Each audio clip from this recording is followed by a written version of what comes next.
Lawrence Simon Warunge, muruto wa university wokro wa miaka 22 na uria ni mwikwirwo munene wa njuragano ya andu 5 mwena wa Karura Kiamba kaunti-ini ya Kiambu ndegukorwo agithitango kwa ihinda riri thutha wa igoti gwathana ahingirwo rumande kwa ihinda ria thikũ 30 thutha wa riboti ya mwena wa thitango kuonania ndari na wĩigĩrĩrĩki wa kimeciria wa guthitangwo. Itua riri rikinyaniirio ni mucirithania Patricia Gichohi guko agiathana Warunge gukorwo akiamukira motungata ma urigitani wa kimeciria thibitari-ini wa Mathare riri ahingiritwo rumande. I have seen the psychiatrist report dated 21st of January 2021 and Lawrence Warunge, first respondent, has been found to be mentally unstable and is unfit to plead to the charges. I have also considered that the second respondent, Sarah, is now being treated as a prosecution witness. She has no objection to that.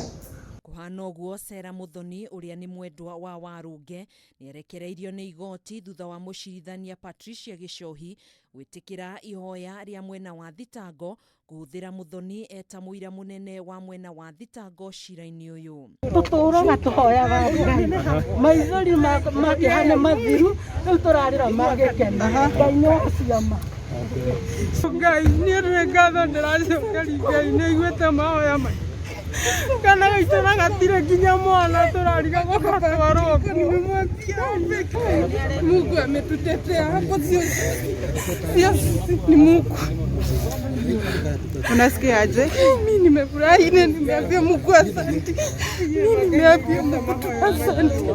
Kuringana na wira wa riboti iria arekereirie kuri maabitha borithi, Warunge ari na itanya ria kuraga andu othe a family yake o hamwe na ari yake a nyina eri aria mahonokire ciarera thutha wa gucoka thukuru tariki 5 mweri uyu hindi iria atabanagia njuragano ino. Riu Warunge atanyitwo gugacokio igoti-ini tariki 1 mweri wa 3 mwaka uyu kuria cira uyu ukagwetwo. Handu-ini ha Kameme TV njitagwo Gathoni Wang'ang'a.